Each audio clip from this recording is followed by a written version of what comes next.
But anyways, just to start, I'm going to ask that you hold questions and comments until the end for two reasons. One, it'll help me to stay on course. Because sometimes I wing it and I lose track of time, so I actually made myself a script that I'm going to try to stick to, but you never know. But the other thing is we're recording so that we can get this up online, because there were people that couldn't come. I've got people in other clubs. I want to be able to post the link on the MassBee website and on Facebook pages so that people can see it who wanted to be able to see here. So it'll help with the flow better and help with the quality of the video, I think, if we wait on questions. And it'll help keep me on course. So I've got a ton of slides here. I've got a lot of pictures, and I want to thank Hal Clafson supplied me with a lot of photos from hives, actual pictures that he took that I've included in here. And I need to acknowledge Randy Oliver, Megan Milbrath for articles that they've been writing lately in American Bee Journal mainly, and also Bee Culture, that really got me going and thinking about this. And also a talk that we recently heard by Dennis Van Engelsdorp, who's a researcher at the University of Maryland, and he gave a talk at a Worcester Beekeepers Association meeting a couple of weeks ago that was really great. So I borrowed some stuff from him on that. But mainly, what spurred me on too was that, well, you know, I'm all about education anyways, but I was hearing a lot of, I talked to, people all over the state, being on the board of the Mass Beekeepers Association too, and hearing about losses in some areas that were just really horrible, like some areas of Bristol County at 80%, and Plymouth County too. So I did a survey, as you probably know, and asked people, four basic questions. How many hives do you have? How many have you lost? Do you know why they died? And did you treat for mites? So as far as numbers, I got 105 people responded, representing about 550 colonies, and our losses were 41%. Which, that's kind of typical, I guess, but it's still unacceptable to me. And that doesn't count what's happened here in the month of March with this cold March after the warm February, and smaller populations not being able to cover their brood and make up for winter bees dying off, and I think it's going to be worse. But that's a little bit outside of our control, I guess. And really what it comes down to is the mite part is the part that we can do something about. So what happened was, when I read some of the responses, I became a little concerned that some people underestimate the threat that Varroa mites pose to our bee colonies. It's getting worse, and there are reasons for that. And also, everybody not up to speed on the current thinking about how mites behave and how viruses behave and how it works to doing treatments and so on. And I don't claim to have it all figured out, but I do a lot of reading. I attend a lot of conferences, and I've become somewhat obsessed with this whole thing. I lose bees too, and that's part of the reason why I want to, find ways to do things about it and educate myself as well as everybody else.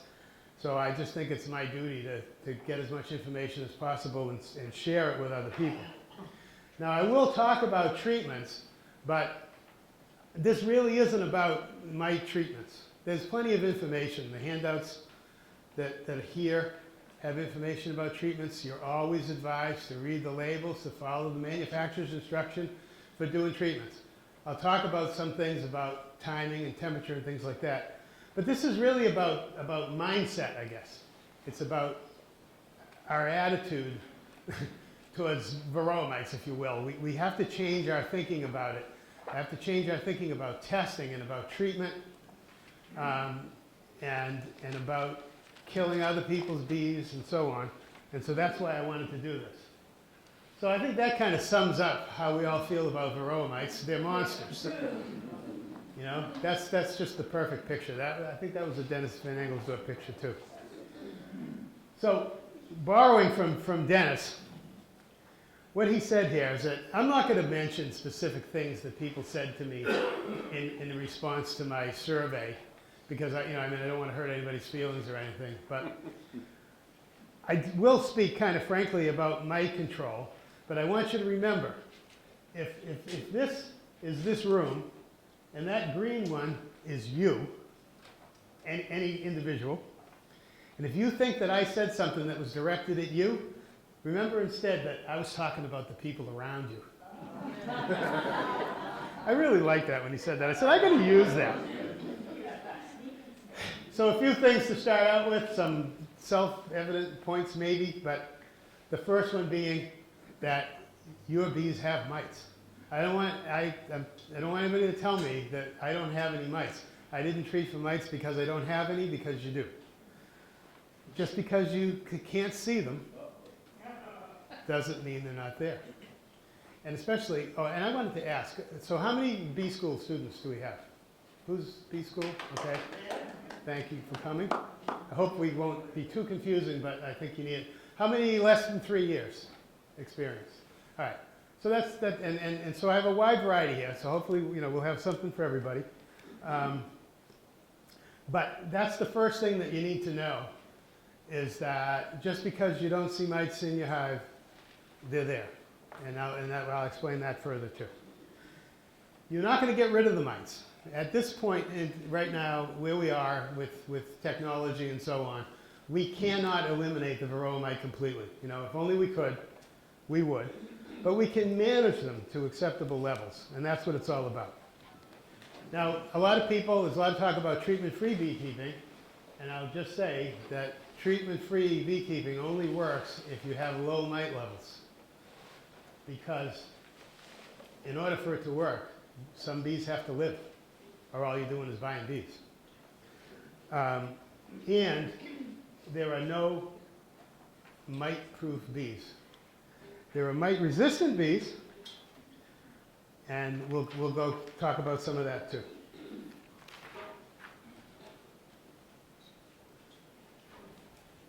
So Dennis Van Engelsdorf had said that a Varroa mite on a honeybee is the equivalent of you having a parasite the size of a dinner plate on your chest, sucking your blood. That's how it feels to a bee, apparently. So people commented that they didn't treat for mites this year because they didn't get around to it. That was when they were explaining, of course, that their bees had died. And, I mean, you wouldn't let your dog die if it had an illness and you didn't get around to treating it, right? So why do we want to put our bees through this?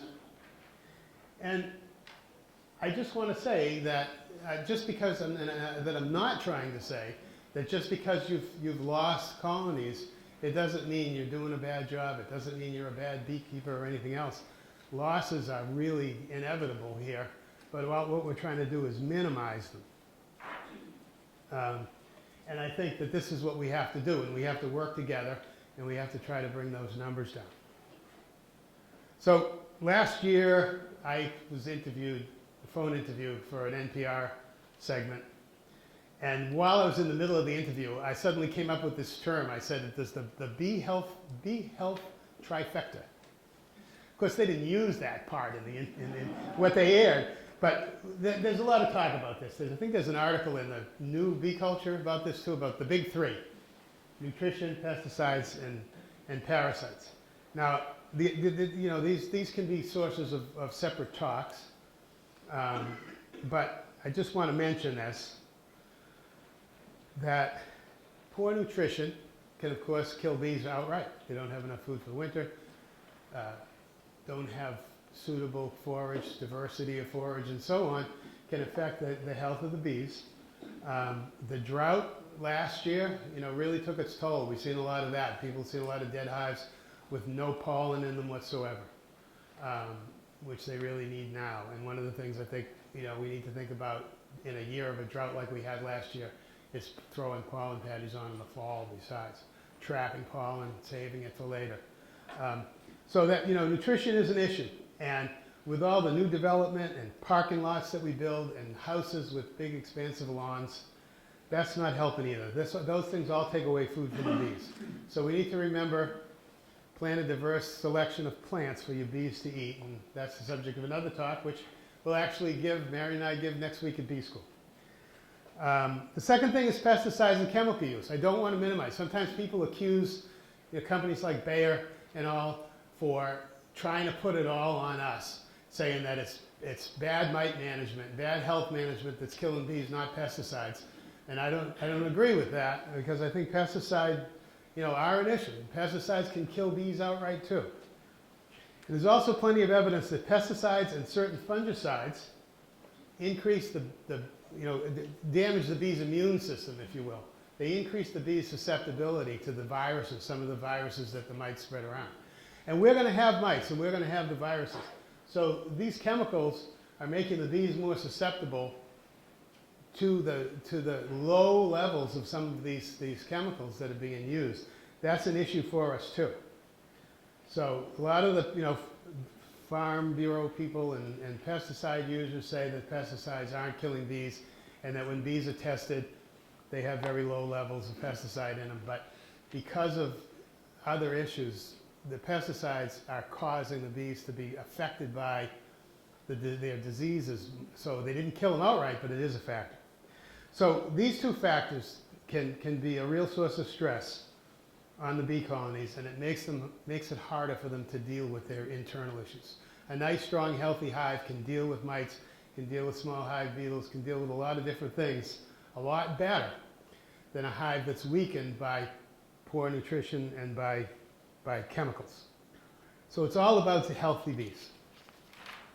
But I think it's safe to say that the Varroa mite is the most destructive pest to the honeybees and the most serious challenge faced by beekeepers today. In the Northeast here, we face a lot of challenges with weather and food and everything else. But I do think that mites are number one, and that's why we're here. So I just want to go a little bit of history. I don't want to, because this is not really the most important part, but just so you know. The Varroa mite has existed for hundreds of years, where it lives in sort of a harmony with the Asian honeybee, Apis cerana. The Apis cerana is not affected by mites the way Apis mellifera is. But because there were areas in China type area, China and Russia where it borders China and all, where people are raising European honeybees too, the mites moved over to the European honeybees. And then in 1987, some people had imported some bees, actually from South America. They came from Asia through South America and up into this country when the first mites were discovered in Wisconsin. And you can imagine they didn't really know what these things were, but it came apparent pretty fast that they were deadly. Randy Oliver said in a recent American Bee Journal article that we've been, he was talking about breeding, selective breeding for mite resistance and so on, said, we've been dealing with this for 30 years and we still don't have the answer. And a lot of work's being done, but it has. The mites have been around for 30 years, and I think they're going to be around for longer, so we have to learn how to deal with them. So biology-wise, there's a few things that are important too. But just so you know, the species of the mite is Varroa destructor. It's a good name. Appropriate. It was originally thought that it was Varroa jacobsoni, but that's been clarified that it's actually Varroa destructor. So the Varroa mite lives in beehives. They don't exist anywhere else. Beehives are their home, and that's where they feed.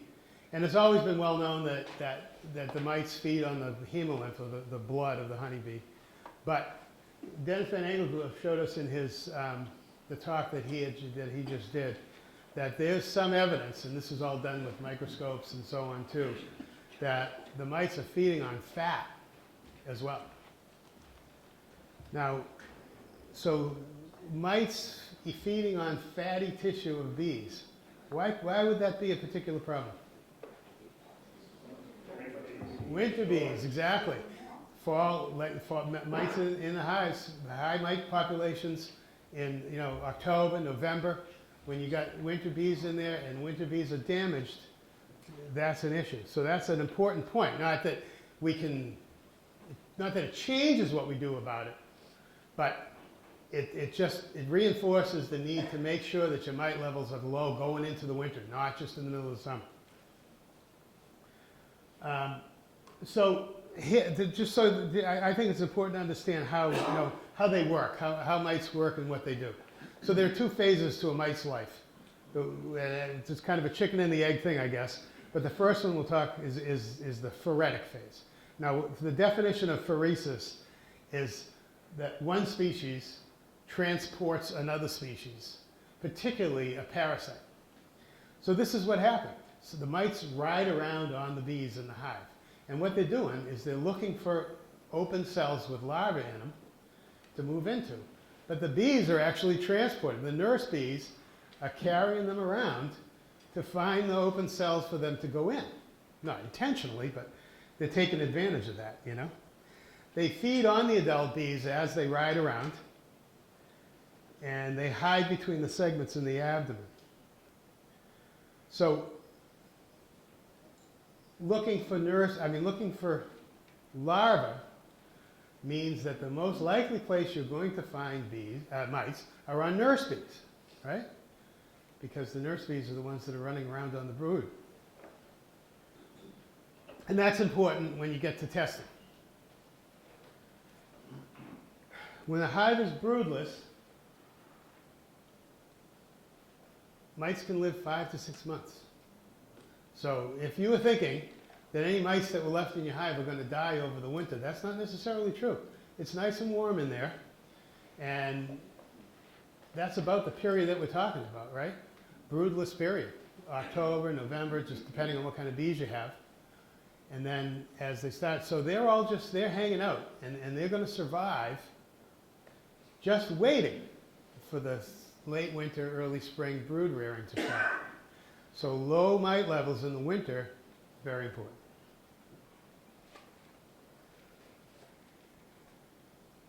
All right, the second phase of the mite's life is the reproductive phase, where the mites, you have a mated female, like I said, it's a chicken and the egg thing, but we have a mated female mite riding around on the bees, jumps into a cell, an open larva cell. The mite hides in the brood food in the bottom of the cell, has a breathing tube to allow it to stay submerged and breathe until the larva grows into the prepupa stage, and it's about to be capped. And at that point there, the mite, this female, jumps onto the pupa, starts to feed on the pupa. So now this bee is, these bees are damaged before they're even emerged. Once the cell gets capped, the mite, she starts to lay eggs. See that? I get stray from my own notes. So here's an interesting thing, and I just learned this, is that mites have the same genetic system that honeybees do. The same haploid, diploid thing. Female Varroa mite has in her both fertilized and unfertilized eggs. She lays an unfertilized egg, you get a male. Fertilized eggs, you get a female, just like the bees. So the cell is capped, and about 70 hours after the cell is capped, she lays an egg, and that is a male mite. After that, approximately every 30 hours, she lays females. Yes, they mate with their sisters. Filthy animals that they are. So now you've got mated females in the cell with the bee. When it's time for the bee to emerge, these mites are out, and they're free to go take a ride to other cells. And so you can see how this grows like this. So the mother gets the chance to lay 3 or 4 eggs in the worker cell during that time, but can lay 4 to 6 eggs in the drone cell. Now, why would that be?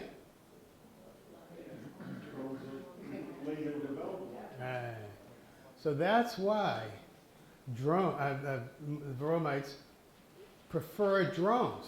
That's why you use drones to drone comb to trap them and so forth. The mites prefer the drones because there's a longer time capped before emergence. She gets to lay a couple of extra eggs. So there's one. Pretty close-up look. They have these little hairs on them that are actually they're prickly. They try to some defense against the bees biting them or pulling them off. These are legs, and they have like little hairs on there too, or I don't know, pads to give them the ability to hold on to the bees. And then that's the mouth parts right there. So I don't have the picture, but it was interesting to see. Dennis Van Engelsdorp had a picture showing that what happens with oxalic acid is that the oxalic acid burns the legs and the mouth parts of the mite. They get all twisted, and the mites can't walk around and do anything, and they just fall off. So that's the mechanism by which oxalic acid treatment works.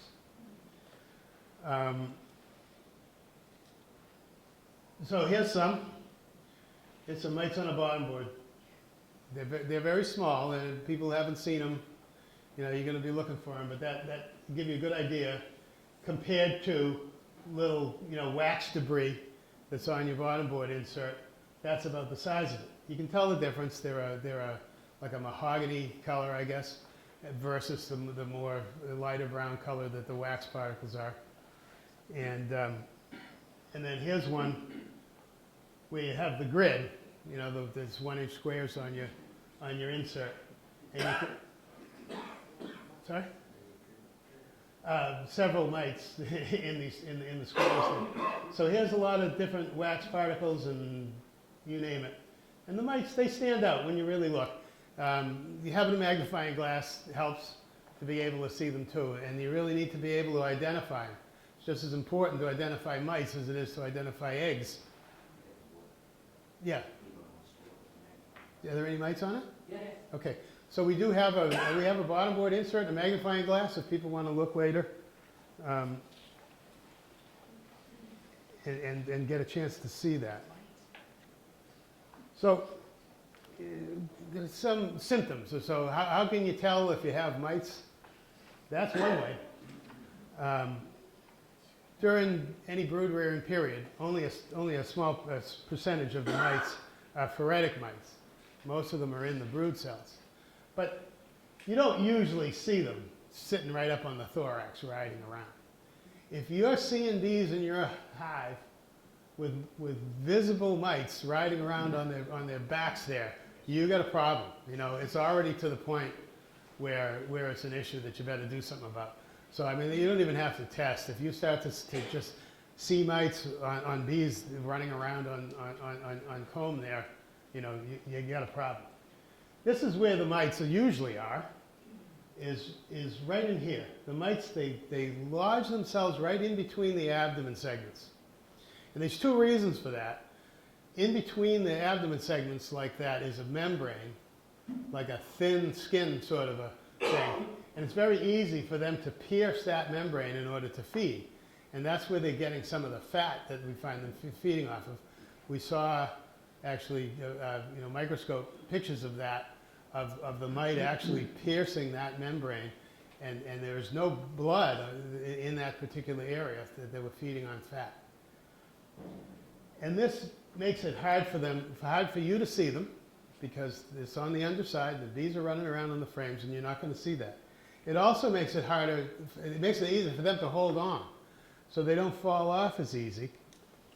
And that's why, that's one of the reasons why sugar dusting, which used to be a treatment that we all used, it really doesn't work that well anymore, because the mites don't fall off there very easy, unless the bee's dead or the mite's dead. So you look in your hive. This could be, you see this in a live hive, you're in trouble too. But in a dead hive, it's good to do for diagnostic purposes to see what's going on here. Like on this side here, you've got cappings that are punctured. And what that is the result of is the bees. Now, hygienic bees will do more of this, but a lot of the bees will do it when the colony is really in trouble. They break open those brood. The bees can sense the mites. The mites have a smell to them, I guess, to bees, and they can sense that these cells have full of mites. And the bees will go in and break the cappings and chew the head off the pupa to kill it, because the mites will die too. And so we're killing the mites before the bees get a chance to emerge. So if you're doing an inspection and you're seeing a lot of punctured cappings like that, you're in trouble too. But if you're inspecting a dead hive that still happens to have some cap brood and you're seeing that too, that's the answer. That's why your bees died. It was because of mites. This means that the problem is so serious that the bees are rallying they want to try to get rid of them, and they're just starting to uncap cells to try to get rid of it, and they don't usually get any further than that. On this side here, you see a lot of it. There are cells that are opened up, and there are also cells that you can see larvae with mites on them, and some of those, they never even got capped. That pupa never even made it to the capping point. And these will kind of, the larvae will sort of rot. They turn a yellow color and all. And you might think that there's some other type of a disease, like a foul brood sort of thing too. But, there are other things to look at to try to determine that. But when it's torn open cappings, and then you actually see mites, because when these pre-pupa die, the mites will die too. So you'll see the mites right in there. If you've got mites in the open cells like that, that's a good indication of why the bees died too. Oh, I'm not supposed to turn the page. I'm supposed to turn the slide. So the other thing is mite excrement, which the mite excrement is like 95% guanine, which is like a white crystalline type material. So this is what you see in here. You'll see it on the edges of cells. So here's a hive. This has a lot of cap brood still. I think these bees there were bees obviously still alive. But this is an indication that your mite problem's starting to get bad too, because this mite poop all over the place. And this would have been from a dead hive that, like in the winter, if you're doing a dead out inspection in the wintertime and there's no cap brood left, so that you can't see any torn open cappings or anything like that, but you're seeing this, all of this mess that the mice left behind, that's why they died, because of the mites. That's an indication of a pretty serious mite issue. In a dead out hive, the mites can't survive in there, right? No. The virus can't survive in the mites. You said earlier 5-6 months, but not in this scenario. No, they need live bees in order to bees. survive, right. So once the hive's dead, the mites are dead too. Yes. So there's another one, a mite on uncapped larvae. There's a mite in the bottom of a cell. That was probably a male that was left behind. But here again, we're tearing the cappings open, chewing the heads off the pupa. This looks like, there's a lot of cap brood in there. See, these larvae here are just kind of starting to decompose. They're turning yellow. So this hive may have been alive, but starting to show signs of being in trouble. Now, mites don't usually kill adult bees, directly, but they do a lot of damage to them. So that's one of the things that's been noticed, is that a worker's lifespan can be reduced by as much as 50% by the damage that the mites have done feeding on them. So this can be an issue anytime, of course, because, workers spend their last couple of weeks foraging.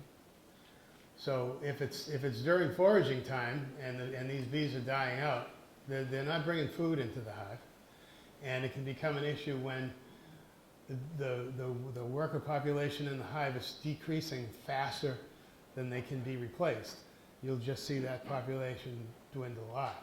But it's particularly important, again, in the winter. You see this theme here on why it's important to be low on mites going in the winter, is that we expect our winter bees to last, right, 4 or 5 months here, to make it until late winter, early spring, when it's supposed to be warm, and we're raising brood because these winter bees are dying off.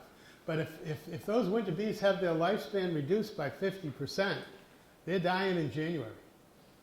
Yeah? So that's the reason that you can see, as you see, as we talk about all these different situations that exist that cause your colony to die, that this can happen anytime through the year. If viruses take hold from population decrease, damaged winter bees, you can have mite-related hive loss from summer all the way through to now. Now we're probably pretty much past that. Now we have to worry about starvation and not keeping the brood covered. But it's really important that our winter bees last that full time. So the winter bees need to be healthy, or else these populations are just going to dwindle off. And when we get a March cold snap like this, you don't have the population for them to keep warm. So people would think, now, oh well, they died. The bees died because of a cold snap or whatever. But a healthy colony, big colony, is big enough to keep the brood covered, to keep themselves warm, and hopefully get some food. But low population colonies, they're just not able to do it, and it's the mites that are knocking those populations down. If you had a strong hive in the summer or going into the fall, and you didn't do anything about testing or treatment in the fall and early winter, and all of a sudden, you're looking at very low population now, it could very well be because you had a mite problem in the fall. So other things that can happen, damage to wax glands. Obviously that's an issue. If they can't build wax, place for the queen to lay, cappings and so forth. And the hypopharyngeal glands can be damaged too, which means that they're not making brood food, and that's obviously a problem. If you're not feeding the brood, you're not having any new bees. But the other thing that's been noticed, which is interesting, is that the mites can damage the drones to cause them to have a reduced sperm count. And so the consequence of that is that your queens are going to be poorly mated. So, people tend to think that mites only affect drones and workers, that mites don't actually really affect queens directly, but here's a case where they do. So, we see a lot of queen issues, package bees, that they come out not laying or hardly laying or only making it 1 year or whatever. It could very well be that we're looking at reduced drone sperm counts that are resulting in poorly mated queens. That could be a very, very good reason why we have queen issues. But that's the damage that the mites do directly. But the most serious damage that's caught of all in a bee colony is the viruses. Now, the viruses are brought in by the mites. People use the word vector. They say the mites vector the viruses. And what's a vector? A vector is just an arrow, that points a certain direction. And this is what's happening. The mites are bringing those things in, and they're handing them out to the bees. So the two most commonly found viruses in bees that are sampled, dead bees that are sampled, are the deformed wing virus and the black queen cell virus. There's some measure of that virus found in almost all bees that are tested. Black queen cell virus, by the name would tell you that one of the things that happens there is undeveloped queen larvae turn black. They die and they turn black, and you can tear open a queen cell and that larva will be black. But it also affects adult bees too. I mean, it affects workers. The virus itself does. And then the one indication of that is that if you're looking in a hive and you have capped queen cells in there, and you see what looks like an oily spot or something, a dark spot on the queen cell, it could very well be that you've got a black larva inside. That'll actually show through the wax. So if you get into that point, the hive's in trouble too. Other things, the paralysis viruses, usually they show pretty much the same symptoms. I got some pictures of some of these things in a minute anyways. And these are just various viruses that sort of do the same thing. The Israeli acute paralysis virus is a particularly damaging one. It's probably the least commonly found one of all. It's usually found on bees that are brought in for pollination. It's sort of a thing that affects commercial pollination bees. And so usually in the marshalling yards where the bees are brought in before they're distributed, like say to cranberries and things like that, you'll usually find, there's a lot of bees there obviously, and you'll find high levels of Israeli acute paralysis virus there. And what you'll find is that a very high, if not all, of the bees in the surrounding area die. People have very high colony losses in areas around pollination marshalling yards. It has been this year, just recently, it's been discovered in Harwich, which makes sense because it's on the Cape and cranberries, but also in Worcester. We're not really sure how that happened at this point, but it has been found in that people have noticed, the reason why they were looking at that, because there was a very, very high incidence of colony loss for people in those areas where the viruses were found, where the commercial bees were brought in.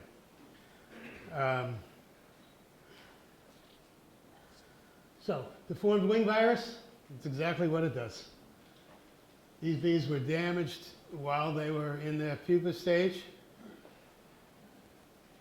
and they came out in the wings. That's not even a really bad example of it. I have a worse, there's a worse one right there. I mean, that's disgusting. This bee will live about 3 days. There's nothing that she can do. Obviously she can't fly or do anything, but that's just an indication that she's really sick, So if you're seeing deformed wings, it's something to look at during an inspection, because you've got bees emerging all the time. So you're likely to have some newly emerged bees anytime you look. And that's something that you should be looking for. It's fairly obvious with bees running around because it's so hideous.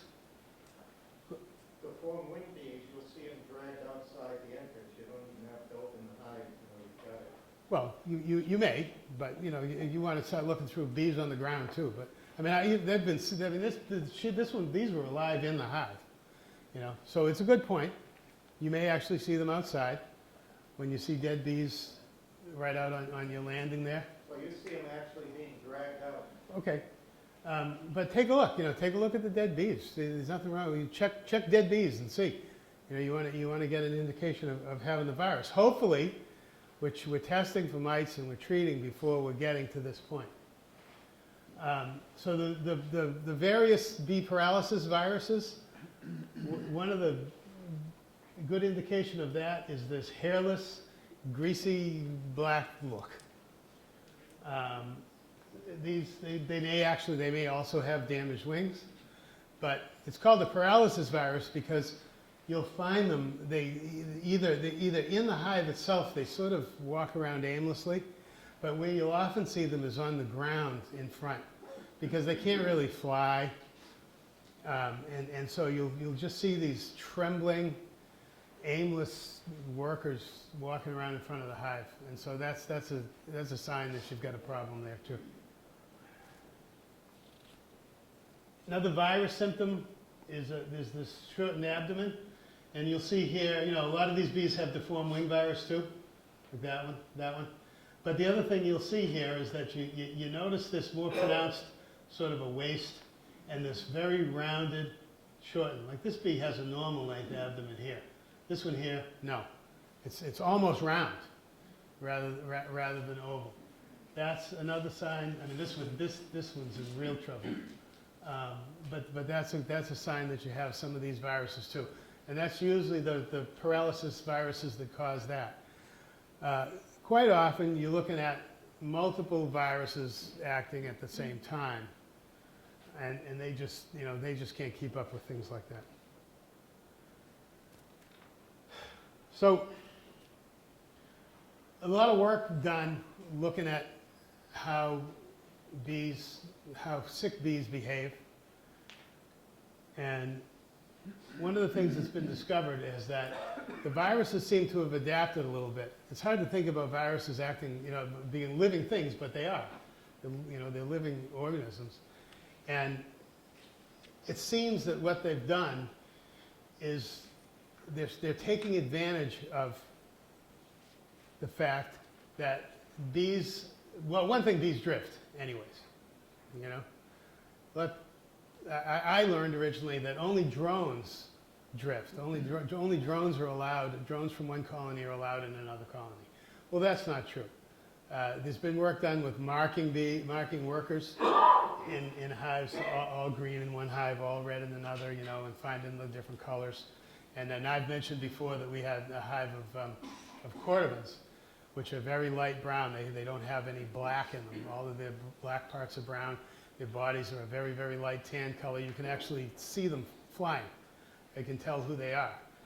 And in other colonies, we find cordovan workers all the time. So we know that that bees drift from hive to hive.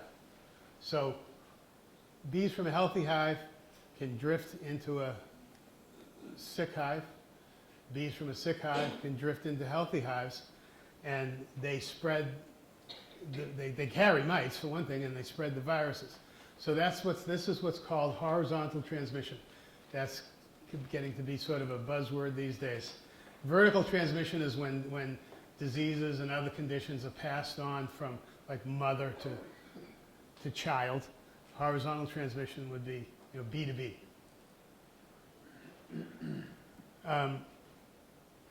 So it turns out that if you want to think about it this way, that it's actually in the virus's best interest to kill colonies outright, because the bees will leave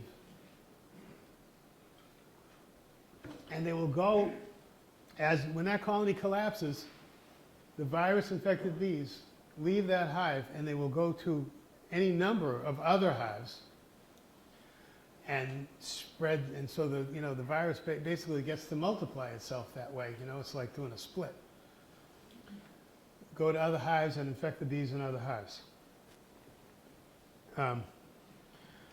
So a hive that has a serious virus mite problem that is weakened and low in population also can't defend themselves against robbers from other colonies. So that can happen too. Strong, healthy hives go rob the weak ones. Well, the surprise when you go to rob this sick disease colonies is that you take the diseases with them. The virus is very easily passed from bee to bee when they're alive. Phoretic mites jump off of bees that belong in that hive onto the robbers, and then the robbers take them back. So you can have colonies in your yard with different mite situation in each one. You can have one with high mite levels and a couple with low ones, and then all of a sudden they're all dead, which is why it's become sort of the standard for treatment, or at least they're recommended, that if you test for mites in your yard, one hive tests high for mites, you treat them all. Okay.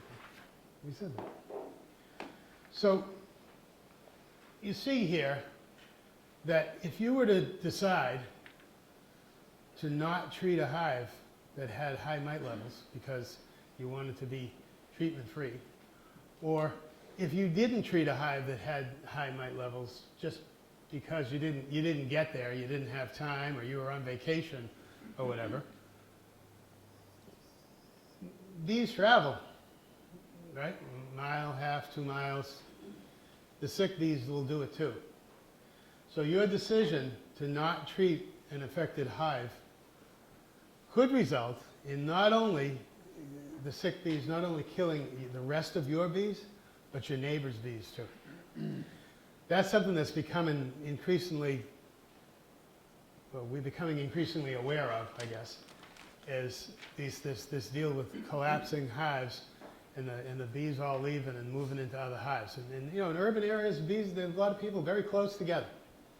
So that's where the term came up, which is a mite bomb or a Varroa bomb, which that is that the collapsing colony leaves, moves into another colony and just wipes it out. You could have treated for mites yesterday, and then when the guy down the street, his hive collapses, they come in, they move in, and they kill yours.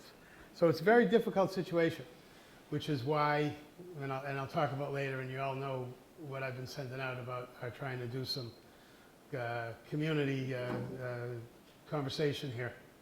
And that's why that's important, because we all need to be looking out for each other's bees as well as our own. So treat them all. Treat your neighbor's bees too. So there's a number of different ways that this horizontal transmission can occur.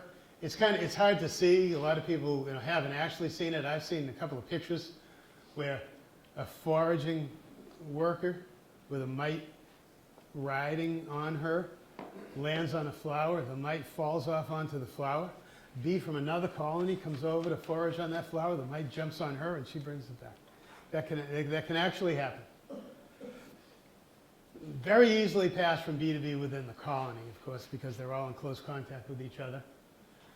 As I mentioned, bees drifting to other colonies, collapsing colonies moving into other hives, those are the mite bombs, and through robbing.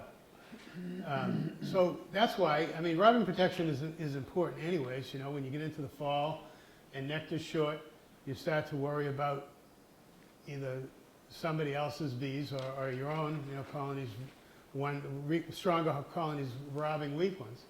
And I always try to really take care of that. We lost one that got robbed once. Yeah, it was pretty sad situation, but it was a crazy scene. And I try to do something about robbing protection now, late in the fall. But this is another reason for it, because these are the first times you're going to be seeing Varroa collapse anyways, is late summer, early fall. Mite levels been really spiking in the September area now. And that's about the same time we are starting to get nectar shortages. So robbing protection is more important than ever. So there's two ways that the colonies can die. The Varroa collapse, like I said, this is what's called altruistic self-removal. The sick bees in the hive, in an effort to try to save the hive, they leave. Now, we thought that they just left and they flew off into the woods to die, but it turns out they move into other colonies. And this is an effort to try to save the colony. They leave to try to leave only healthy bees behind. But if the the high percentage of the population are already sick, they all leave at the same time. Now, sometimes there'll be some maybe younger bees, and these are nurse bees, that haven't been affected yet. And so when you do an inspection of this hive after it dies, you will find very few dead bees. There might be some dead bees on the bottom board, but those probably were there anyways. But what you'll find is a couple of frames with small clusters, or even one. And you'll find a small cluster of bees, dead bees, almost look like what you see in a starvation case because they're dead right on the frame. Dead queen in the middle of that grouping, or maybe even alive. That's happened too, because the queens don't seem to be affected by some of the viruses quite as much. So the queen's still in the hive, and there's a small number of dead bees surrounding her, and pretty much nothing else. That's a classic Varroa collapse situation. People say my bees absconded. They didn't. Absconding is a separate case of a colony that's not comfortable with its home, a package that was just installed, or sometimes if you do treatments being done in the wrong temperature where you get too much vapor inside of a hive, whatever, all the bees leave all at once and leave nothing behind, as is the case of colony collapse disorder is different. We're not really seeing so much colony collapse disorder anymore. That's not what that is. What I described is what you call Varroa collapse. And it's very easy to see in a dead hive if you look. And that's why it's important that when you find that your hive is dead, that do an inspection and look at the frames and look for these signs. Look for the mite excrement. Look for the torn open cappings. Look for this small cluster of bees still remaining on the frames. And I think you'll find in a lot of cases that this is what it was. I think more of our deaths can be attributed to mites than we actually think, because we think that they died for different reasons or we don't know why. But there are plenty of symptoms if you go looking. But the other thing that can happen is that, like I said, all these bees have been damaged and their lifespan has been shortened. And so the colony population just decreases and decreases. And that can happen anytime.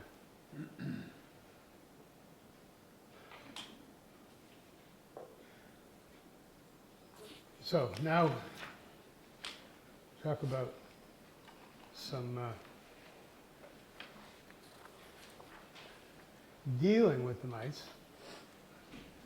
So we'll start talking about integrated pest management. Now, I know a lot of people, when you talk to people, think that integrated pest management means we're taking care of the pests without using any sort of treatments, you know. But it's not.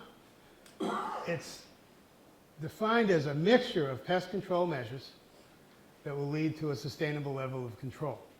Now what you have here is this pyramid, or this triangle, which you start at the bottom, and these are those are the steps that you would take one at a time. If this doesn't work, you go to the next one. Each case is a little bit more, say, severe or harder to implement. So when it comes to bees and mites, prevention would be, we use mite-resistant stock. And talk about that in later too. There's a lot of different types of mite-resistant bees that we're doing. So we're going to let the bees take care of the mite population, right? Which is about as close to any sort of prevention as we can expect to do. Packaged bees coming from the south, these bees aren't resistant. They're plain old Italians. They have no mite resistance qualities to them at all. I know we encourage new beekeepers to start colonies from hives from packages because the slow development, some people think, makes them easier because things don't happen too fast. But one of the things that you can do, and I would encourage anybody to do it, new people too, especially if you have a mentor, your mentor can help you too, is to get that package in, and once they get comb built and that colony gets established, requeen with a queen from a resistant stock before the mite situation gets too bad. So that's really good. That's a good case of what we can do prevention-wise. Now, cultural controls are things like bans on importing bees from other countries. We don't allow bees to be brought into this country from any country. They can't get through the wall. I wasn't going to say that, but I decided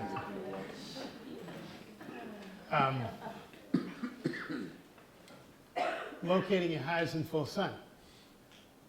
Especially important in places where we do have some issues with small hive beetles, not as much obviously as down south. And we always talk about locating our hives where they get the morning sun and maybe some shade in the afternoon and the heat of the day.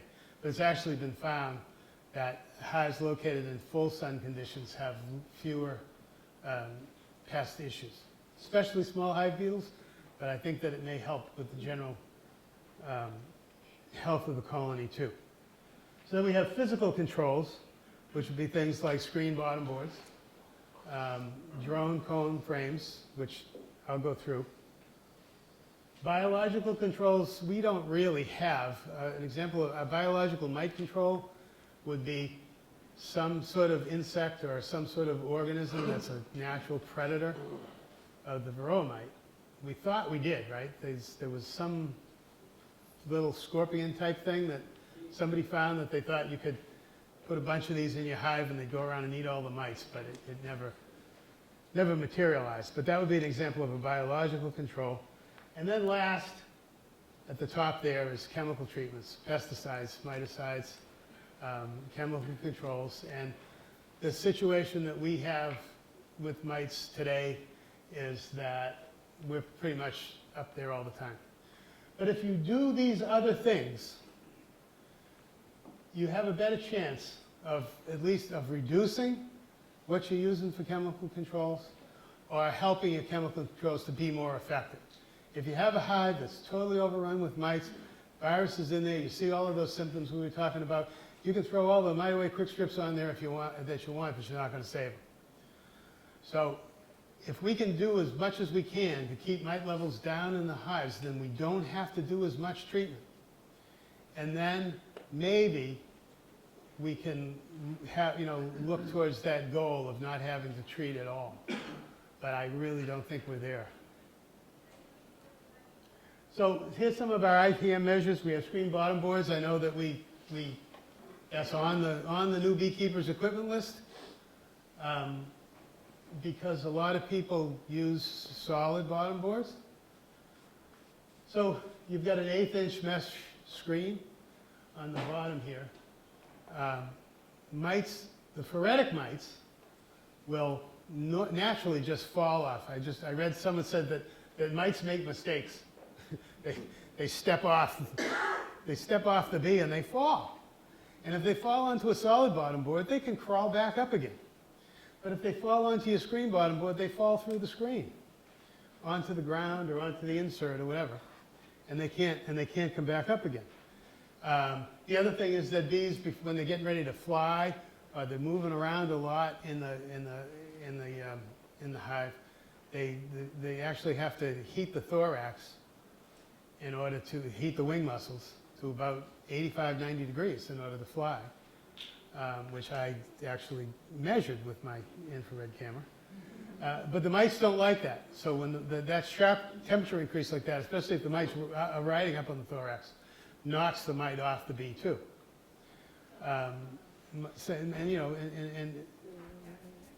bees die in the hive, they fall to the bottom, right? And if there are live mites on that bee when it dies, if those mice can crawl back up into the hive, they still have a chance to feed. I mean, they don't die.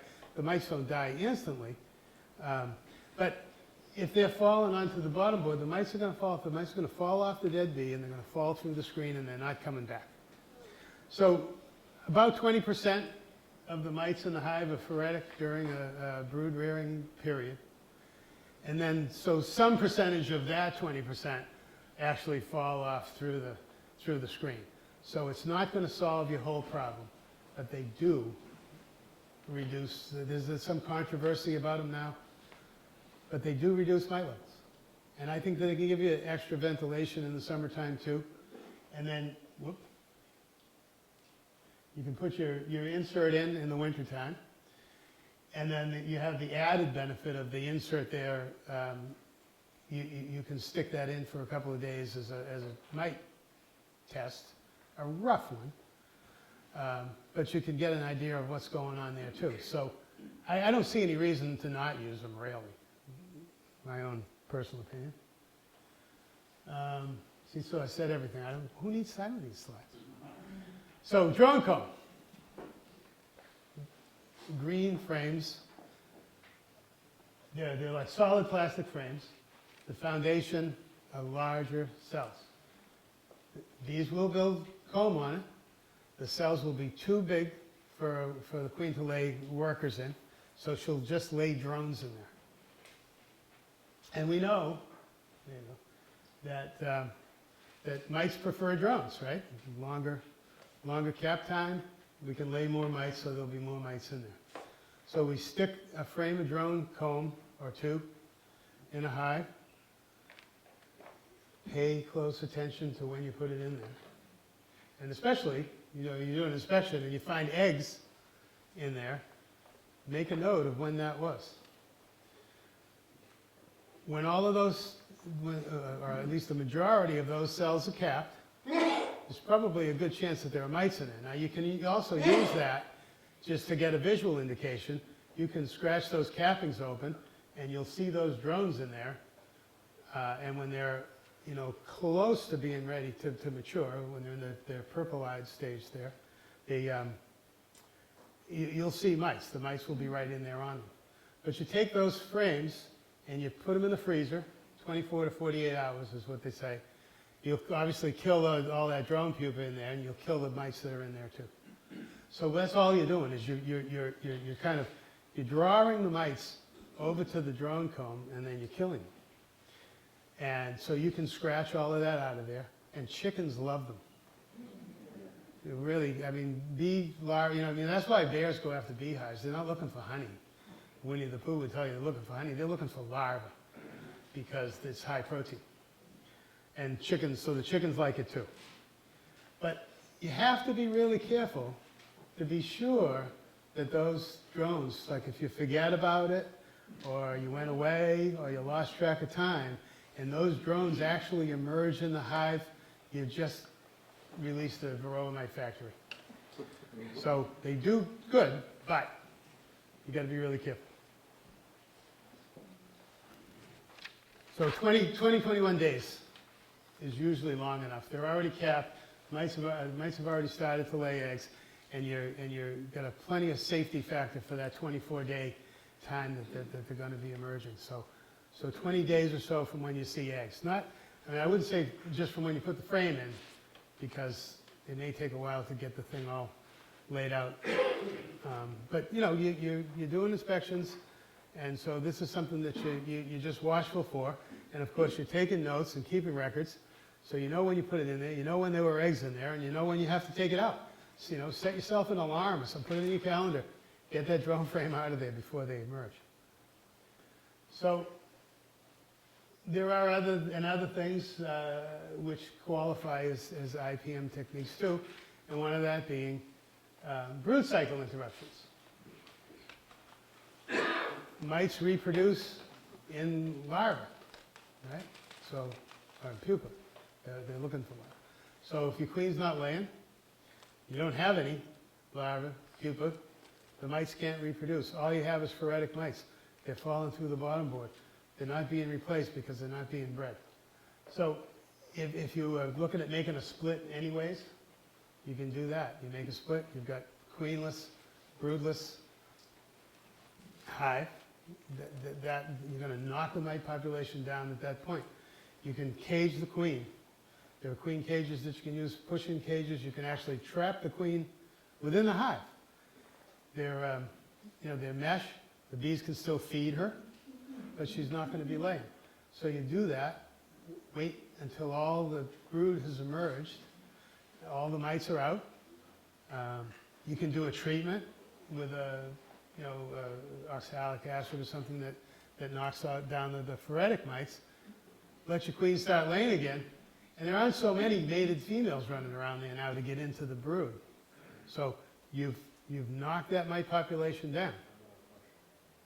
And if you were going to requeen anyways, if you had a hive that you wanted to requeen, when you go in, squish that queen, wait a little while. You know, you got 3 weeks anyways before workers start laying. You don't have to wait that long. But wait for some of that brood to emerge before you put the new queen in. When you put the new queen in, she's going to take, you know, she's going to take 4 or 5 days to be released. She's going to take another up to a week to start laying anyhow. So you'll likely get a lot of the brood out of there, and then reduce the mite population that way too. Now, small cell foundation was a hot item for a while, because everybody thought it had something to do with mite control, because it was originally thought that the mice, well, it's thought that since the mice obviously preferred drone brood to live in, it was because of the larger cells. That was the idea, that mice like large cells because they go in the drones there. So if we take, but they do like worker cells too, but they have a preference for drones. So now if we make worker cells even smaller, the mice won't even bother with it. But that actually turns out to not be the case. The reason mice like drones is because of their longer incubation time. So small cell foundation, I don't even know. Does anybody use it? Okay, see? You can probably still get it, but I don't think that anybody's using it anymore. So, like I said, robbing protection, doubly important now when you think about not only bees coming to steal your resources in your hive, but they're also coming and making the rest of your bees sick. So, and I have a picture too. Entrance reducers, mouse guards. I have these mouse guards with punched holes in them, and I can tape up the holes based on how much of an entrance I want to have. Put screen over the vent hole, screen over the inner cover notch. So robbing bees, drifting bees, are going to spread mites and spread viruses around your bee yard and around, you know, and over to your neighbors too. Your neighbors' bees are going to come to you. So having the smallest entrance possible. Sometimes on a warm day it makes for a lot of traffic at the entrance, but they can deal with it. But what mainly, you're giving them a small space that they can defend, and they're not going to let these sick bees in there. Sugar dusting, does anybody do it? And I'm not talking about for mite checks, I'm talking about dumping the sugar on the bees to knock the mites off. So that's what I was taught. I was taught in bee school every 3 weeks. We had screens, window screen, dump the sugar on and dump it through. And it may be an adaptation of the mice to things that we were doing, but because we see more and more the mites lodging themselves in between the abdomen segments like that, the sugar doesn't knock them off. So if 20% of the, I got a question for you. It was brought up the other night, but if sugar dusting doesn't work to knock the mites off, why do we want to do a sugar dust for mite count? Because how can it be accurate? well, that's a good point. I'm not saying, I didn't say that sugar dusting doesn't work. It doesn't do enough, okay? But that's an issue. When we talk about testing, I do mention that.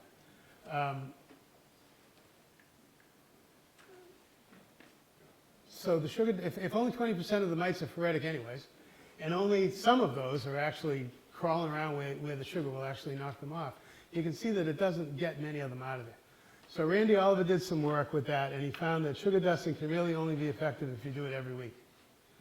And you know, it's pretty disruptive to a colony to have sugar dumped all over it. So you're going to stress these bees out if you're dumping sugar on them every week. And somebody, I think it was Jennifer Berry, did some work where she saw that maybe all of this sugar being dumped into the bees was increasing their susceptibility to other diseases like foul brood. There hasn't been a lot of work done on that, but all of those things add up to, I'm not doing it anymore. All right, so that was, I say, about robbing protection. I just have pieces of window screen and push pins stuck into the side of the hive so that I'm ready. And if you know, you see a robbing situation. So we all, I don't know if everybody still does this. You put the 11/16 ventilation holes in their brood boxes. which they end up using as an entrance. Window screen over the ventilation holes. Here's this is just, it's a metal strip I find at the hardware store. It's punched with 3/8 holes all the way across. And I can use duct tape to adjust the size of the entrance. So this is full out routing protection. There's a piece of screen over the inner cover notch, screen over the vent holes, and there's only 4 holes the bees can come and go. So they can very easily defend that, and we haven't had routing issues in doing this. So it becomes mite control. Who knew? All right, so who can tell me? When do you treat for mites? Over 3 mice per 100 days. Well, okay, yeah. So that's the answer, when they need it. Peter said. I was taught originally August 1st. That's what people did. Then a couple of years later, it was adjusted to August 15th. Now, you shouldn't be treating by the calendar at all.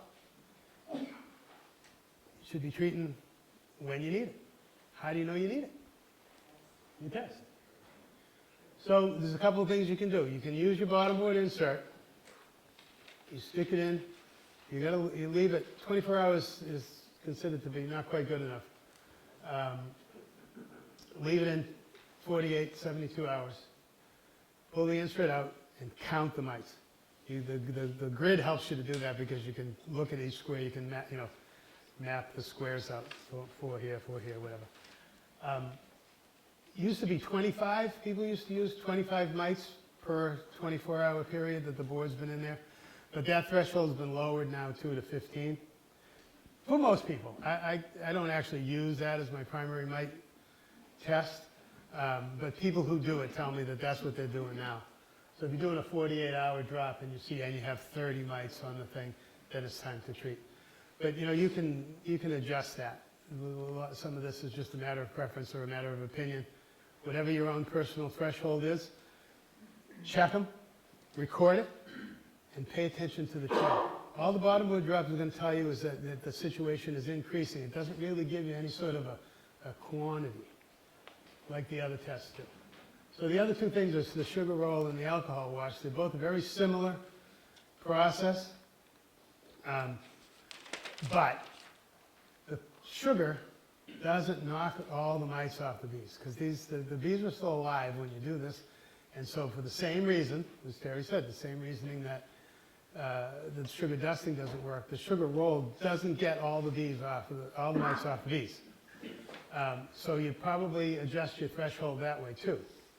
Now, does everybody know how to do alcohol wash and everything? Does anybody want to see a quick demonstration? All right, so, okay. See, that's what I was saying, that's the same picture. Count the mites in the squares. So we have all this stuff. We have our whole kit here. Now, sometimes people say, when you're doing an inspection, you don't have to worry about finding the queen. You can see eggs, you see larvae, you had a queen, at least in the last few days or whatever else. When you're doing the mite test, you have to find the queen. Because the last thing I want to find is the queen in my jar of alcohol. It's serious. It's easier when you have 2 people, we do it together, but you can do it yourself too. I'm going to put that down for a minute and speak loudly, I guess. So when you go in the hive, what you're looking for, where you want to get your sample from, is from a frame that has brood on it. Open brood, some cap brood, whatever, because we're looking for nurse bees. Remember, the mice ride around on the nurse bees. So you pull out a frame, a honey frame that has some bees on there. There's not likely to be a lot of mites there, so you're going to get a low count for that. So as you go through and we're doing an inspection, so you pull out a frame and you find a frame, this one's got brood, nurse bees adhering to it, whatever. This will be a good one to test. I don't see the queen, but I'm not sure yet, right? So we'll just put that one back in again. Notice its position, mark it, do whatever you want. This is the one you want, and because now we're going to have to act a little bit faster, right? So we pull out a few more frames. There's the queen. So when Mary and I do it together, I'll say, hold this. Or you can do it, two-handed this way. I got the frame with the queen on it right here. I got the frame that I marked as being the one I want to sample from. I pull this one out. I put her back in again. So now I've got the perfect frame to test. Now there are different methods that people use to get the bees out. By the way, so what you want to have, you have 2 jars. You use these canning jars and 1/8-inch screen. Now, we handed these out at meetings for a while, and I said we'll probably do it again this year. You cut this screen and press it into the canning jar lid. We also use a solid one too. Yeah, I don't know where it went. A solid lid, let's say. Jar of alcohol, bottle of alcohol. And this is what I do. We reuse the alcohol because you go through an awful lot when you're doing 10 hives. So I use a little coffee filter holder and some coffee filters. So here's my frame that has the nurse bees and everything that I want. I got a 5-gallon bucket. Not too hard. Give it a whack in the bottom of the bucket. All the bees fall off into the bottom. They're a little stunned, so they just hang out in the bottom. You can take that frame out. You can put it aside, whatever, because the queen's not there. So we can lay it down. You've got I didn't bring it. You have a 1/2 cup measuring cup. You reach right in, scoop up a 1/2 cup of bees. They're still not flying a lot. This jar is filled up halfway, say, with alcohol. We dump the cup of bees into the jar, put the solid lid on top, shake it, swirl it, whatever you want, move for a minute, and then put it down. 15 minutes is what people are saying now, but 5, 10 minutes, whatever. I mean, just let it sit. If you can let it sit for 15 minutes, you've got other hives to check, whatever. We've got a lot to do here now, too. I got a bunch of bees in the bottom of this bucket. I can dump it back into the hive. I can put my frame in. I can finish with the inspection of this box, or whatever it is I want to do. And then when enough time has passed here, I've got this jar full of bees, dead bees, and alcohol. I put my screen lid on top. Nice white dishpan, works really well. Pour the alcohol and the mites. The mites go through the screen. It's the same screen as is on your bottom board. Pour the alcohol and the mites into the pan. Now this is full of dead bees. Just put that aside. Now you can see in the liquid, up against the white background, you can count the mites that are floating in the alcohol. So what we do is put a coffee filter in here and put this on a second jar. Pour the alcohol and the mites through the filter here. So the mice will get trapped in the filter, and now you have clean alcohol to use again. And then we take the jar, I don't know if everybody does this or not, take the jar of bees and dump the jar of dead bees into the box and just sort of sift through them a little bit and look and see, because the bees are wet, and so there could be mice stuck to them too. So, and we've actually tested with counted the bees just to see if you really do get 300 in a 1/2 cup, and it's pretty good. You don't have to be exact. You don't have to worry about it. So sift through the dead bees, see if there's another couple of mites. Alcohol, so that's the alcohol wash. Sugar roll, you do basically the same thing, except you put powdered sugar in the jar, and you put your 1/2 cup of bees in there, and you roll it around a bit. Now the idea here is that the bees live through this, so you don't, we're not vigorously shaking. But you roll it around. They call it a sugar roll for that reason, and then you dump the sugar out, and they say that if you have some water in your dishpan, you dump the sugar and the mites into the water, the sugar dissolves, and you see the mice floating in there the same way. But then you can take the sugar-coated bees and put them back in again. Okay? So both of these things, you're doing the same thing, or basically, you're counting the number of mice in a sample of bees. So keep track, keep a record. Now what they used to say was that 3% was like I said, we've got a sample of the bees, we've got 300 bees, and so if 3% of our 300 bee sample has mice, then the 3% of the total population has mice, right? Statistically. So 3%, which is 9 mites. That's when, so when you hear people talk and you don't know what they're talking about when they talk about mite counts and say, well, I got 5 and I got 6. That's what it is. It's 6 mites in 300 bees. So we used to treat at 3%, which is 9 mites, and now that we've lowered this threshold to 2%. But again, you can do what you want. You know, you see, you got a hive that you test every month and it's 0, 0, 0, 0, and then one, you know, it's up to 3 or 4, and you decide that you want to treat, then you go ahead. But that's what you're looking for. You want to record these results so that you can get the trend. Because what's going to happen is the levels are going to stay pretty steady or climb slowly, and then all of a sudden shoot up. And that's when you know. The feeling is that when you get into the point where you're seeing 15 mites in that 300 bee sample, you're in fairly serious trouble, and you better do something quick, or you're going to lose them.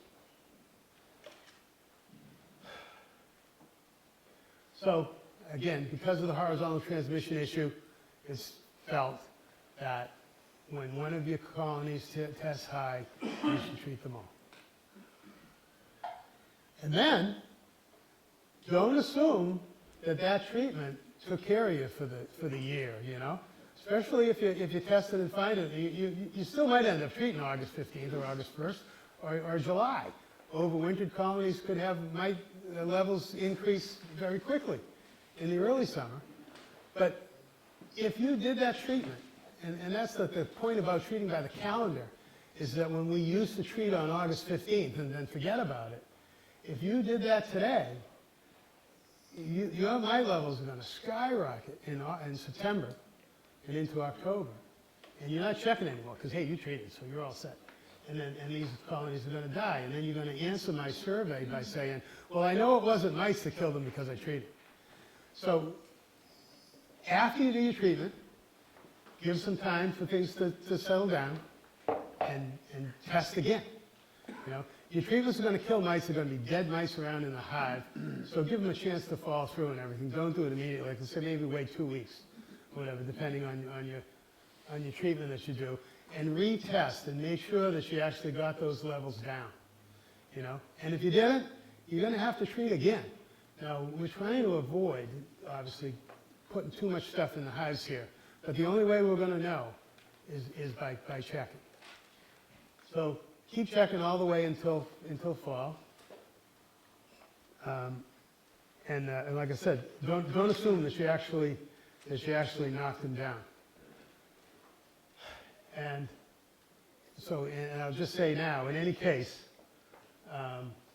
if you're whatever you're going to treat with, read the instructions that come with it and use it right. You can hurt yourself, and you can also basically do an ineffective treatment. So, like I said, sugar dusting really isn't recommended. It's not considered to be effective. We have some other treatments. There's a material called Apistan, which is a chemical called fluvalinate. It's still actually sold. It's sold by Brushy Mountain. And then there's organophosphates. There's one that's called Coumaphos, and that had the trade name Checkmate. And those are really serious chemical insecticides. And what happened was people were leaving them in the hives for too long. As the treatment wore off, the mites became resistant to these treatments. So don't use them because they're just not. You might as well just not treat if you're going to use things like this.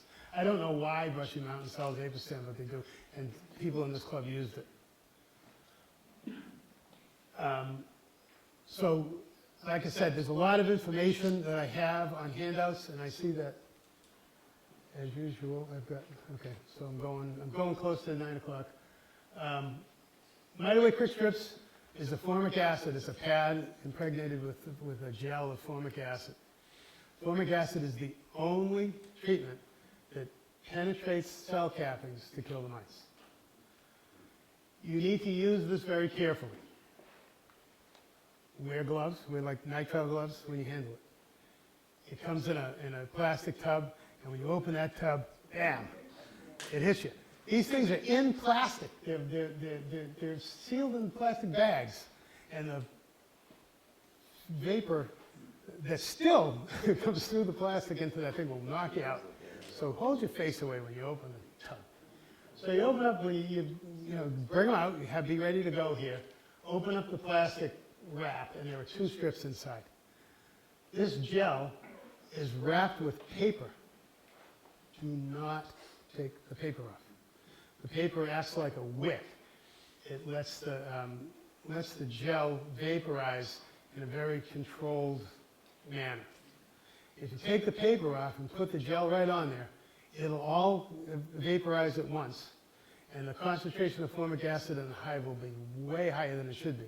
And you'll either kill the bees or they'll all leave, because it's just, you know, they just can't live under those conditions. So that's very important to be able to do.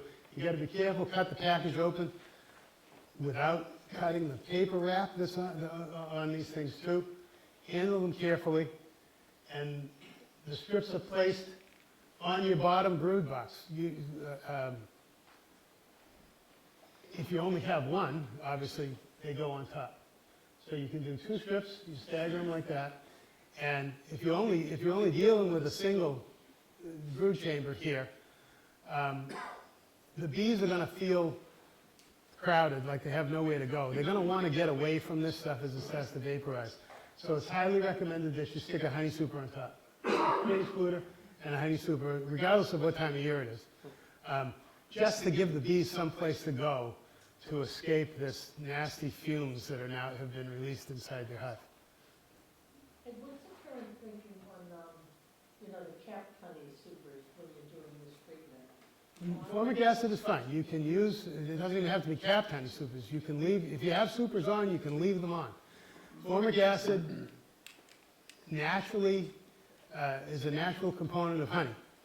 It's very low concentrations, but formic acid is a natural material, and it's naturally found in honey. When you have the formic acid vapor in the hive, it will not increase the concentration of honey. You know, the honey's already saturated with formic acid, and you won't add to it. So that's one of the benefits of the second thing, besides penetrating the brood cappings, is that you can do a formic acid treatment and leave your honey supers on. So if you have 2 boxes, you just split them, put the 2 strips on like that, and you might want to put a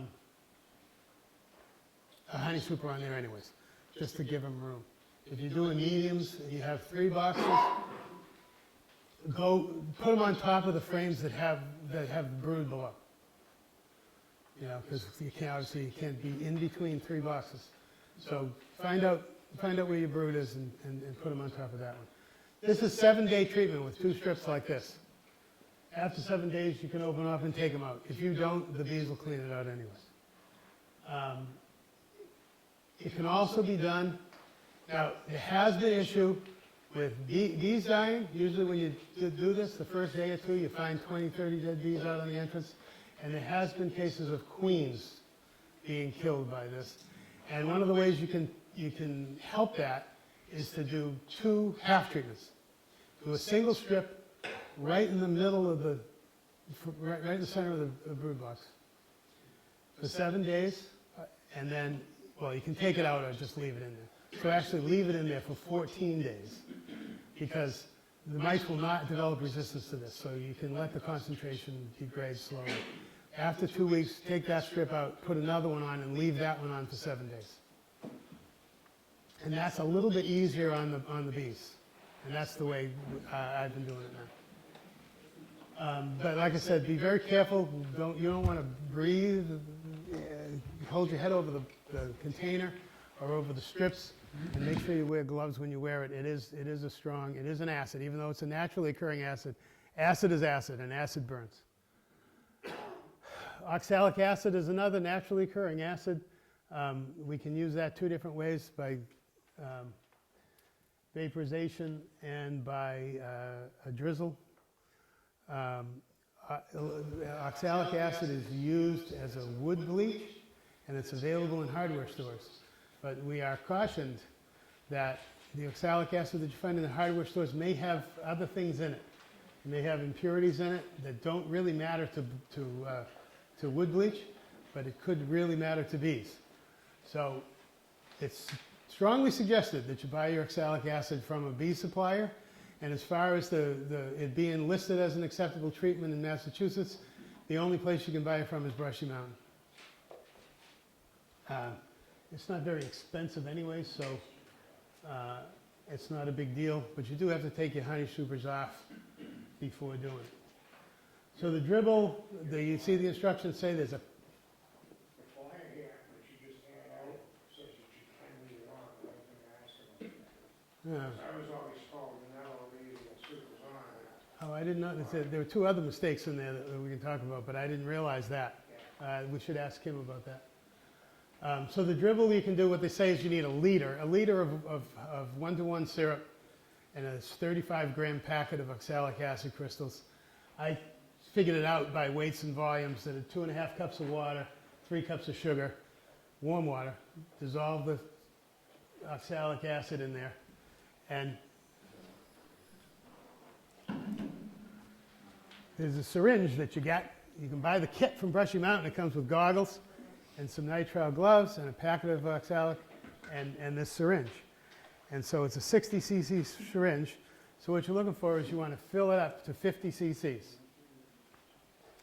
And you might want to practice. You can practice with some syrup before you do the oxalic to get your technique down for dribbling this, because what you want is like a series of drops. You're gonna dump this right on the bees, so you don't want to be squirting it, and you don't want to get a lot on there anyways. So what I did it by myself too, was the instructions say that you apply 5 cc's per seam of bees. Now a seam being the space between the frames that there are bees on. If you go into your outboard ones that don't have, may not have a lot of bees on them anyways, you don't have to worry about it. So you've got the seams. If the stuff gets on the top bars of the frames, it's not going to do any good. They will not clean it off. The only thing they will do is clean it off of each other.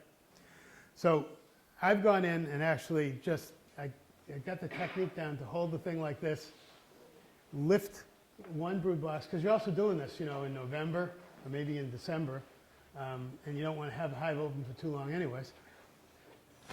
Just lift the one brood box and just start here and just go dribble, dribble, dribble, dribble, and watch. We got 10 cc increments here. So you're going to go do 5 cc's. I'm going to do this. I'm holding this up. This one, 5 cc's. This one, 5 cc's. 50 cc's per hive max. So you can't, with 2 10-frame boxes, you can't do the seams between all of the frames. That's too many. You're only going to be doing 10 seams, 5 cc's each. So you find the ones that have most of the bees on them. All right? Because otherwise it's just too much. What about what? It's 5 cc's per seam of bees. And no more than 50. So, I mean, if you had a 5/5 and it was full of bees, you could do 50 cc's in that nuke, okay? It's 50 cc's per colony and 5 cc's per seam. If you have one that only has a small amount of bees on it, you might not even use 5, But you get the hang of this, of watching your usage, and then when that syringe is empty, this colony's done. Don't resist. Resist the temptation to go get some more. But what's happening, if you're doing this in November, December, so I don't know if you get cold ones, what's gonna happen to those bees that are wet?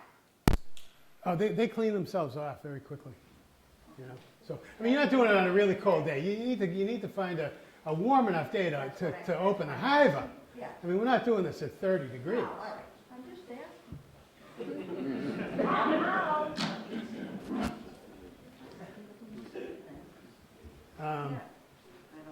So that's that. And vaporization, I haven't actually done it, but there's plenty of instruction out there. You buy the vaporizer. You've got to be really sure that you don't breathe this stuff. It burns your lungs. You don't just buy a dust mask at the hardware store. You need an acid gas respirator. Very important. The other thing is, it's really highly recommended that you have a slatted rack. You know, everybody knows what a sliding rack is, right? It goes between your bottom brood box and your bottom board, which really used to sort of extend the brood frames to help make the queen feel like she has more room in the spring to prevent swarming, and also to keep the bees up off the cold air coming in the entrance there. But it works very well because there have been instances of people sticking the vaporizer wand inside and there was wax hanging down off the frames and actually catching fire. And the last thing we want to do is set our hives on fire. So there's two things you want to do before you do that. Is one thing is stick something in and sweep all of the wax debris off the screen. And like I said, either make sure there's no wax hanging down, or if you have a slatted rack, you know, you'll be safe to be able to do that.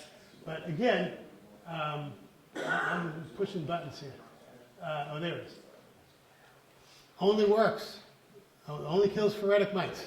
So you want to do this during broodless periods. You can either interrupt your brood cycle and do it during the year, or it's very popular, you know, to be done in late fall, early winter. Even midwinter, some people will do it. Some people do it, you know, pretty often.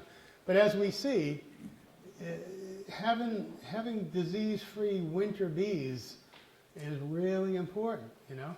So just think about it. There are other materials I'll just go through quickly because there's a lot of information available, and I don't need to restate it. Plus, I don't want to tell people what to do, how to do when they should be paying attention to what the manufacturer says. Apivar is a real chemical insecticide called amitraz. It's plastic strips that you put into the hive. The bees crawl around on it. They try to get it out of there, and they spread it around the hive. It works very well. It's like the preferred treatment of commercial beekeepers because they can stick the strips in and sort of walk away.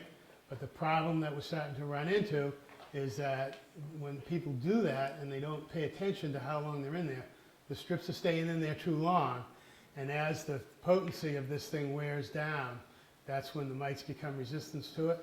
So already we're worried about mites becoming resistant to amitraz.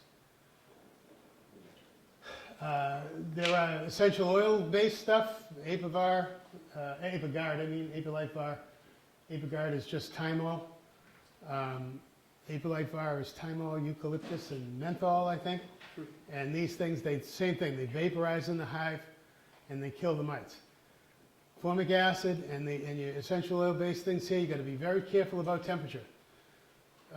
Mite-away, I didn't mention it, it was on the slide. 50 to 85 degrees is the temperature range. Below 50 degrees, the stuff doesn't vaporize, so you think you're treating, but you're really not. And above 85 degrees, it vaporizes too quickly, and you get too high of a concentration of vapor in the hive, and the bees abscond or it hurts them. So you get very careful. Whatever materials you use, read the labels, know what the temperature limits are, and I wouldn't mess with it at all. Hop guard, cardboard strips that are soaked in these hot beta acids. It's very messy. Some people swear by it. Some people have not had good results with it. Has no temperature limits. You can have your honey supers on. One of the things, we used it one year, and the things I observed, so it's a cardboard strip that goes right over the top of the frame, is that every place that stuff touches the wax, they chew the comb right out. So you've got these frames with strips chewed down to the foundation because they try to get the stuff out of there. I should also mention about oxalic acid. There's some work being done. Randy Oliver did some work with dissolving oxalic acid in glycerin and soaking cardboard or shop towels is what his big thing is now. Soak shop towels with it, hang them in over the frames. And that way you get to have an oxalic acid treatment that lasts longer than, you know, just a dribble or just a vaporization. It's in there. And what happens when you put a foreign material in the hive, the bees try to get it out. So they start picking at it and crawling on it and spreading around. But once again, we need to be with that. You need to be careful about leaving it in there too long and having them build up a resistance to it. I understand that this has been submitted for approval in Massachusetts as an approved treatment. So I think we'll be hearing more about that in the coming year. This grid thing that in the handouts here, I got this from a guy named Scott Langley in Rhode Island. You can make up anything you want, but it was just pretty neat the way he did it. You put the hive name, and this is your mite count, your numbers. You put in the dates of the mite count. I just used some numbers, was kind of off the top of my head about what we saw and what you'd expect to see. So you do a count on May 1st, and you get 2. You color that in up to 2. June 1st, we got 3. July 1st, we got 4. August 1st, we got 7. You treat it, right? When I check on September 1st, the levels are back down again. When I check on October 1st, bam. And so you treat it again. So you can log your treatments down here. This is similar to what I would do in this case. And on October 15th, we were back down again, and we were going into the winter with some low mite levels. You keep this, and year to year, you can take a look at what happened. You'll probably get different results between different colonies, and you're going to get different results between different years. It's a really good record to have, and really forces you to look at what's going on in your hives and realize how mite levels can vary during the year and take off all of a sudden. So it's just very illustrative. If you want to sort of foray into being a treat-and-treat beekeeper, that's, it's worth a shot. But remember that the only way you can breed treatment-free bees is to have them live. So you can only go without treatment on bees that have low mite levels. If you're testing and you're seeing low levels and you decide not to treat, that's fine. You get those through the winter, man, I'd be splitting them, I'd be raising queens from them, But as we see, it's not that likely to happen. So one of the things that's suggested that you do when you first start out with this is always start with mite-resistant stock. You're going to go treatment-free with a Georgia package. I think it's all over before you even start. So start with mite-resistant stock, but it doesn't always work either. So you get a hive that shows high mite levels, treat them, requeen them with different mite-resistant stock. Hopefully they'll make it through the winter, and you can go from there. So Tom Seeley wrote an article in American Bee Journal last month talking about this Darwinian beekeeping. And one of the things he mentioned from this, which at first hit me as being awfully extreme, but it actually, if you insist on doing no treatments whatsoever, and you have multiple colonies, and you do not want to kill, you don't want to have all the bees in your yard die from spreading viruses around. If you have 5 hives and one of them tests high, you kill them. Dump soapy water on them, whatever it is you want. But you've got to stop that colony from spreading its diseases to the other ones, or else all you're going to be doing is buying more bees in the spring. How do you actually kill the colony? What's that? How do you kill the colony? Dump soapy water on them? Bleach water, Well, you don't have to burn them. I mean, it's not American foul brew. You don't have to burn them. Dump soapy water on them. There are methods out there. Don't worry. But that way there, you preserve the ones that have the low counts. So it's something to think about. I'm not going into treatment-free that but let me get through, Terry, just because I'm obviously running over. So this requires a lot more attention. You really got to be aware of what's going on at all times, because it's hard enough, as we know, to keep our bees healthy when we're treated. So imagine how hard it is to keep them when you're not. So you've got to be aware of what your mite levels are and aware of your colony health at all times. And you've got to be thinking about what you're going to do if one of them shows high mite levels. Because the other thing is you may kill the bees in your yard too, but you may kill your neighbor's bees too. I don't want to be that guy. So resistant stock, quickly, there's plenty of information out in the chat. At one time there was a trait called suppressed mite reproduction, that it was observed by researchers that there were these certain colonies that there weren't a lot of reproducing mites. in the colony, and it seemed like the bees were somehow preventing the mice from reproducing. Well, it turns out it was the trait that became known as Varroa sensitive hygiene, which is the bees are very aware, increasingly aware of mice in the brood cells. And they tear the cappings open and they pull those pupa out and get them out of the hive before that they have a chance to spread and reproduce in the hive. So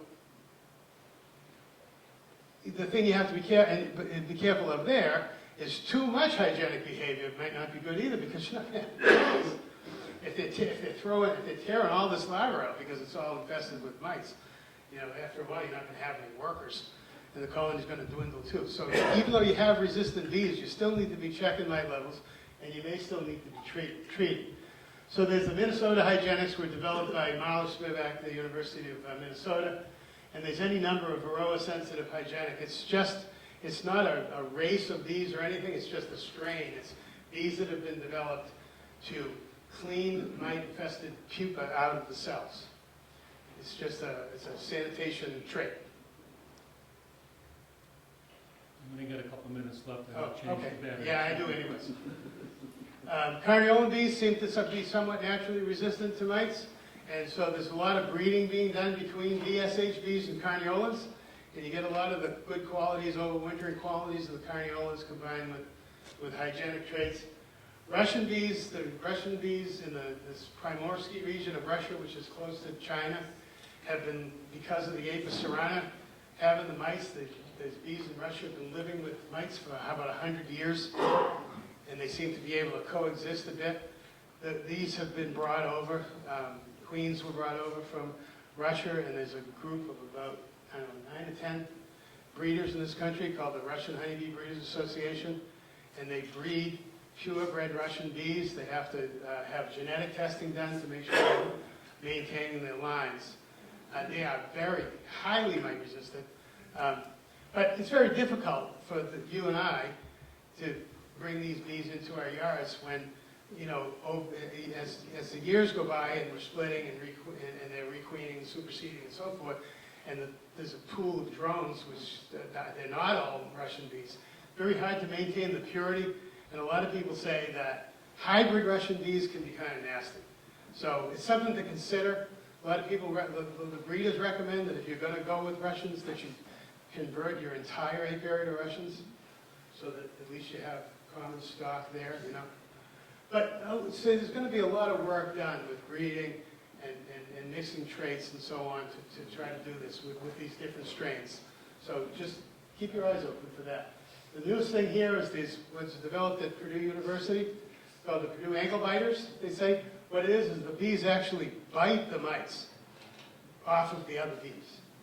And they do a really good job at this. So even though, we talk about the small percentage of phoretic mites on there, these are your mated females. And if you can chew enough of these mites up, they're falling off the bees, they're not going to be able to get into brood cells to reproduce. So this is something that's really the latest trend. Bob and Ken back here have been working with that in their queen rearing project, and I think this is going to become, a more popular thing. And it's just pretty cool too, because the bees actually damage the mites. I love it. They what? Yeah, exactly. Ed, can you give me a minute? What's Give that? me a minute, I got to change the battery. Oh, okay, yeah, I'm done.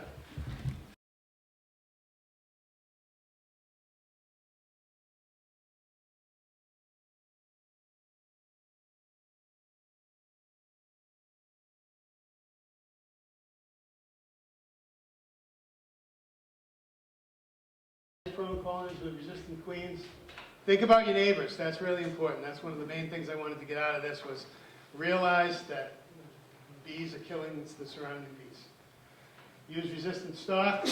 Think about doing a final treatment in the late fall to get those winter mite levels down.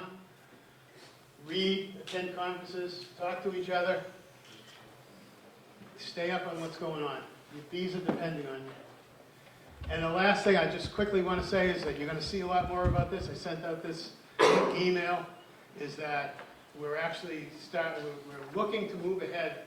We've got to get the expenditure approved, to buy some mapping software and actually take all of our addresses within the club and locate hives all over Norfolk County, draw circles, which will be neighborhoods, be neighborhoods.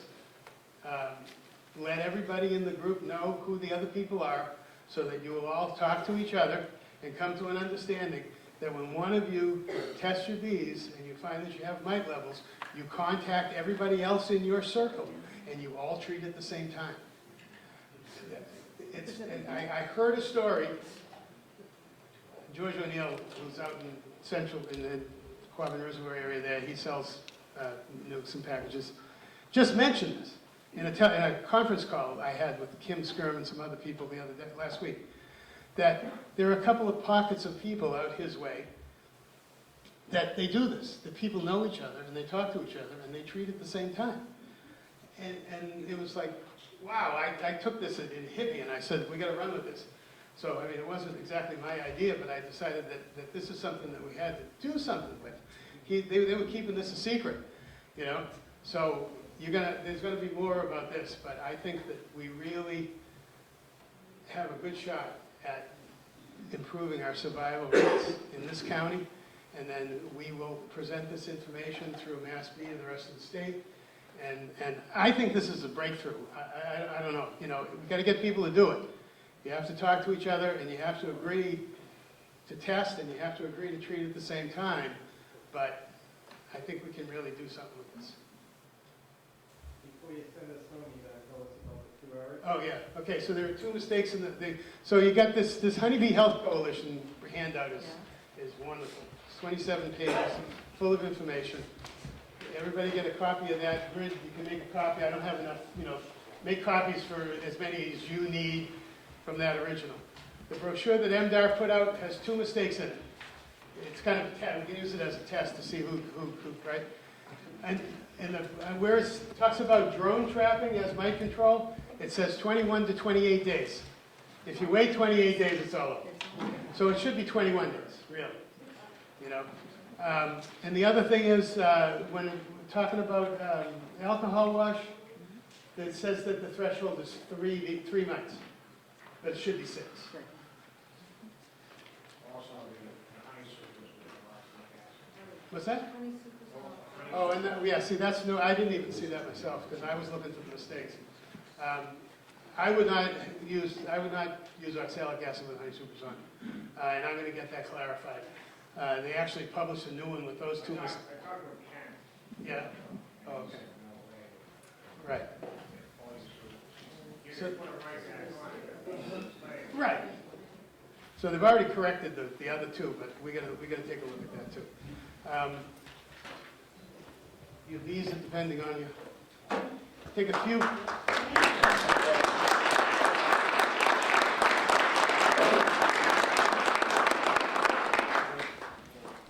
Two questions. Yeah, just quickly, I'm sure you mentioned, but how often are you checking during the summer months for the mite? Well, you can decide that, but it's recommended monthly anyways. Some people check every 2 weeks, but you should at least be doing monthly. Pick a day. If it's the 1st, if it's the 15th, but just do it consistently so that you can see trends over a consistent interval of time. You know? Point of information, if you're gonna cage a queen and leave it in the hive, we're gonna check on days 4 and days 8 to make sure they haven't started to be queens. Oh, They figure the Well, queen, something wrong with it. They're gonna start growing queens on us. good point.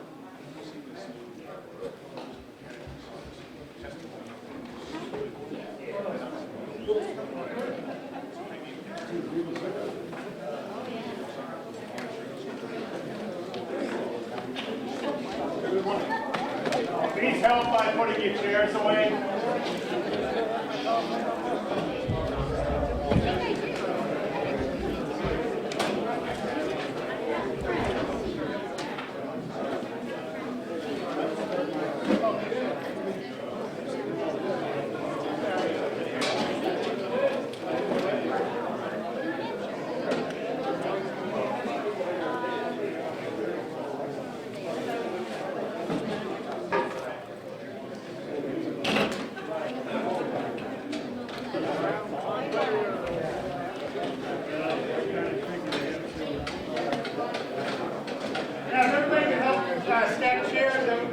Thanks for your support. There are racks over there, you gotta figure out how to stack them, it's kind of funky, but once you get it,